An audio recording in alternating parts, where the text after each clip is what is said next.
Hi ಎಲ್ಲರಿಗೂ ನಮಸ್ಕಾರ. ಇವತ್ತಿನ ಒಂದು ವಿಡಿಯೋದಲ್ಲಿ ನಿಮ್ಮ ಜಾತಕದಲ್ಲಿ ವಿಶೇಷವಾಗಿರುವಂಥ ಕೆಲವೊಂದು ವಿವಾಹ ಸಂಯೋಜನೆಗಳು ಇದ್ರ ಬಗ್ಗೆ ಇವತ್ತು ಮಾತಾಡೋಣ. ಕೆಲವೊಂದು ಸ್ಪೆಷಲು ತುಂಬ ಒಂದು ವಿಶೇಷವಾದಂಥ ಒಂದು ಕೆಲವು ವೈವಾಹಿಕ ಸಂಯೋಜನೆ ಇರ್ತದೆ. ಅದು ನಿಮಗೆ ನಿಮ್ಮ ಜಾತಕದಲ್ಲಿದ್ದರೆ ನಿಮಗೆ ತುಂಬ ಒಂದು ಲಕ್ಕಿ ಅಂತ ಹೇಳ್ಬೋದು. ಅದು ಯಾವ ಥರ ಒಂದು ಸಂಯೋಜನೆ ಅಂತ ಈ ವಿಡಿಯೋದಲ್ಲಿ ತಿಳ್ಕೊಳ್ಳೋಣ. ವಿಶೇಷವಾದಂಥ ಒಂದು ವಿವಾಹ ಸಂಯೋಜನೆ ಯೋಗಗಳು. ಇದರಲ್ಲಿ ಫಸ್ಟ್ನೇದಾಗಿ ನಾವು ನೋಡೋದಂಥದ್ದೇ 9ರಲ್ಲಿ 7ನೇ ಮನೆ ಅಧಿಪತಿ. ಉದಾಹರಣೆಗೆ ಇದನ್ನು ಲಗ್ನ ಅಂತ ತಿಳ್ಕೊಳ್ಳೋಣ. ಇದು 7ನೇ ಮನೆ, 1 2 3 4 5 6 7. ಇದು 7ನೇ ಮನೆ, ಇದು 9ನೇ ಮನೆ.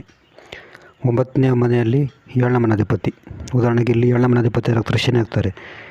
ಇಲ್ಲಿ ಶನಿ ಏನಾದರೂ 9ನೇ ಮನೆಗೆ ಹೋದರೆ, 7ನೇ ಮನೆ ಅಧಿಪತಿ 9ನೇ ಮನೆಗೆ ಹೋದರೆ ಅದು ತುಂಬ ಒಂದು ಲಕ್ಕಿ ಅವರಿಗೆ. ತುಂಬ ಒಂದು ಲಕ್ಕಿ ಆಫ್ಟರ್ ಮ್ಯಾರೇಜ್ ಆದಮೇಲೆ ತುಂಬ ಒಂದು ಲಕ್ಕಿ ಇರ್ತದೆ ಇವರಿಗೆ. ತುಂಬ ಒಂದು ಅದೃಷ್ಟ ಸಿಗ್ತದೆ 9ನೇ ಮನೆ ಅಧಿಪತಿ 7ನೇ ಮನೆಗೆ ಹೋದಾಗ.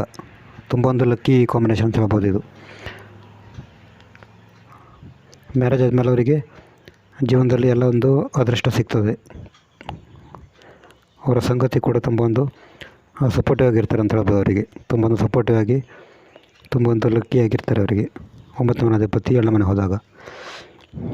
ಮತ್ತು 7ನೇ ಮನೆ ಅಧಿಪತಿ 9ನೇ ಮನೆ ಅಧಿಪತಿ 7ನೇ ಮನೆಗೆ ಬಂದಾಗ ಕೂಡ ಇದೇ ಥರ ರಿಸಲ್ಟ್ ಕೊಡ್ತದೆ.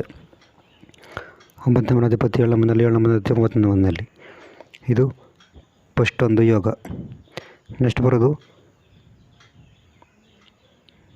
2 7 11ರ ಕನೆಕ್ಷನ್. 2ನೇ ಮನೆ 7ನೇ ಮನೆ 11ನೇ ಮನೆ ಕನೆಕ್ಷನ್ ಇದ್ದಾಗ ಕೂಡ ಇದೊಂದು ತುಂಬ ಒಂದು ರಿಚ್ ಸ್ಪೋಸನ್ನು ಕೊಡ್ತಾರೆ. ಉದಾಹರಣೆಗೆ ಇದು 2ನೇ ಮನೆ, ಇದು 7ನೇ ಮನೆ, ಇದು 9ನೇ ಮನೆ. ಈ ಮೂರರ ಮಧ್ಯೆ ಕನೆಕ್ಷನ್ ಇರಬೇಕು. ಉದಾಹರಣೆಗೆ ಈ ಲಗ್ನಕ್ಕೆ 2ನೇ ಮನೆ ಅಧಿಪತಿ ಯಾರಾಗ್ತಾರೆ, ಬುಧ ಆಗ್ತಾರೆ. ಬುಧ ಏನಾದರೂ 7ನೇ ಮನೆಯಲ್ಲಿದ್ದು, 7ನೇ ಮನೆ ಅಧಿಪತಿ ಶನಿ ಏನಾದರೂ ಇಲ್ಲಿದ್ದು, 9ನೇ ಮನೆ ಅಧಿಪತಿ ಏನಾದರೂ ಇಲ್ಲಿದ್ದರೆ ಅಂತೂ ಇವು ಮೂರರ ಕನೆಕ್ಷನ್ ಇರಬೇಕು ಒಟ್ಟಾರೆಯಾಗಿ. ಇದು ಮೂರನೇ ಮನೆಗಳಿಗೂ ಲಿಂಕ್ ಇರಬೇಕು. ಅಥವಾ ಈ ಮೂರರ ಅಧಿಪತಿಗಳು ಒಟ್ಟಾಗಿ ಇಲ್ಲಿ ಸೇರಿರಬೇಕು, ಯಾವುದಾದ್ರೂ ಮನೆಯಲ್ಲಿ ಸೇರಿರಬೇಕು. ಅಥವಾ 2ನೇ ಮನೆ ಅಧಿಪತಿ 9ರಲ್ಲಿ ಅಥವಾ 7ನೇ ಮನೆಯಲ್ಲಿ ಇರಬೇಕು. ಅಂದರೆ 2ನೇ ಮನೆ 7ನೇ ಮನೆ 9ನೇ ಮನೆಯಲ್ಲಿ ಯಾವುದಾದ್ರೂ ಒಂದು ಕನೆಕ್ಷನ್ ಇರಬೇಕು. ಈ ಥರ ಇದ್ದಾಗ ಅವರಿಗೆ ತುಂಬ ರಿಚ್ ಆಗ್ತಾರೆ. ಅವ್ರು ಮದುವೆ ಆದಮೇಲೆ ತುಂಬ ಸಂಪತ್ತು ಬರ್ತದೆ, ಸಿಕ್ಕಾಪಟ್ಟೆ ಸಂಪತ್ತು ಬರ್ತದೆ. ಮತ್ತು ಕುಟುಂಬದ ಬೆಳವಣಿಗೆ ಕೂಡ ತುಂಬ ಚೆನ್ನಾಗಿರ್ತದೆ. 2ನೇ ಮನೆ 7ನೇ ಮನೆ 11ನೇ ಮನೆ ಅಧಿಪತಿ ಕನೆಕ್ಷನ್ ಇದ್ದಾಗ. ನೆಕ್ಸ್ಟ್ ಬರೋದು ನವಾಂಶದಲ್ಲಿ ಶುಕ್ರ ಮತ್ತು ಗುರು. ಉದಾಹರಣೆಗೆ ಇದು ನವಾಂಶ ಕುಂಡಲಿ ಅಂತ ತಿಳ್ಕೊಳ್ಳಿ. ಇಲ್ಲೇನಾದರೂ ಶುಕ್ರ ಮತ್ತು ಗುರು ತುಂಬ ಸ್ಟ್ರಾಂಗ್ ಆಗಿದ್ದರೆ, ಶುಕ್ರ ಮತ್ತು ಗುರು ತುಂಬ ಸ್ಟ್ರಾಂಗ್ ಆಗಿದ್ದರೆ ಅವರಿಗೆ ಒಳ್ಳೆಯ ಸಾಮರಸ್ಯದ ಒಂದು ದಾಂಪತ್ಯ ಜೀವನ ಸಿಗ್ತದೆ. ಮದುವೆ ಆದಮೇಲೆ ತುಂಬ ಸಾಮರಸ್ಯವಾಗಿರ್ತಾರೆ. ಲೈಫ್ ಪಾರ್ಟ್ನರ್ ಕೂಡ ತುಂಬ ಚೆನ್ನಾಗಿರ್ತಾರೆ.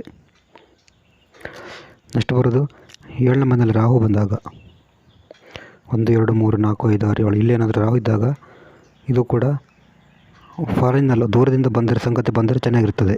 ಇದು ಮದುವೆ ಜೀವನಕ್ಕೆ ಸ್ವಲ್ಪ ನೆಗೆಟಿವ್ ಅಂತಾರೆ. ಬಟ್ ಅವರಿಗೆ ಫಾರಿನ್ ಕಂಟ್ರಿಯಿಂದ ಮದುವೆ ಆಗುವಂಥ ಚಾನ್ಸ್ ಇರ್ತದೆ. ಸಪೋಸ್ ಏನಾದರೂ ದೂರದಿಂದ ಏನಾದರೂ ಸಂಗತಿಯನ್ನು ಮದುವೆ ಆದರೆ ಅವರಿಗೆ ಲೈಫೇ ಚೇಂಜ್ ಆಗುತ್ತೆ. ದೂರದ ಸಂಗತಿ ಏನಾದರೂ ಸಿಕ್ಕರೆ ಅವರಿಗೆ ತುಂಬ ಬೆಂಬಲ ಸಿಗ್ತದೆ ಸಂಗತಿಯಿಂದ. ನಂತರ ಬರೋದು ಶನಿ 7ನೇ ಮನೆಯಲ್ಲಿದ್ದರೆ.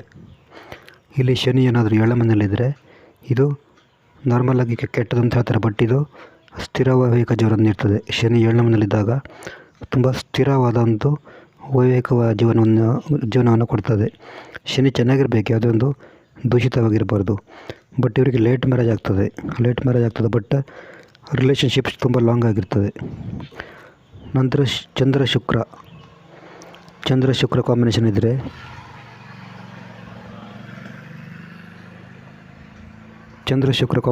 ಕೂಡ ಇದು ತುಂಬ ಒಂದು ಭಾವನಾತ್ಮಕವಾದಂಥ ಒಂದು ಗಂಡ ಹೆಂಡತಿ ಮಧ್ಯೆ ಭಾವನಾತ್ಮಕವಾದಂಥ ಸಂಬಂಧ ಕೊಡ್ತದೆ.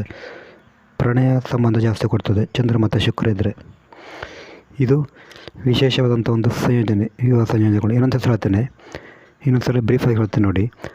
9ರಲ್ಲಿ 7ನೇ ಮನೆ ಅಧಿಪತಿ ಇದ್ದಾಗ 2, 7, 11 ಮನೆ ಪರಸ್ಪರ ಕನೆಕ್ಷನ್ ಇದ್ದಾಗ, ಆಮೇಲೆ ನಾಮಶದಲ್ಲಿ ಶುಕ್ರ ಮತ್ತು ಗುರು ತುಂಬ ಸ್ಟ್ರಾಂಗ್ ಇದ್ದಾಗ, 7ನೇ ಮನೆಯಲ್ಲಿ ರಾಹು ಇದ್ದಾಗ, ಶನಿ 7ನೇ ಮನೆಯಲ್ಲಿದ್ದಾಗ, ಚಂದ್ರ ಶುಕ್ರ ಕಾಂಬಿನೇಷನ್ ಇದ್ದಾಗ ಇದು ಒಳ್ಳೆಯ ಒಂದು ವೈವಾಹಿಕ ಜೀವನವನ್ನು ಕೊಡ್ತದೆ.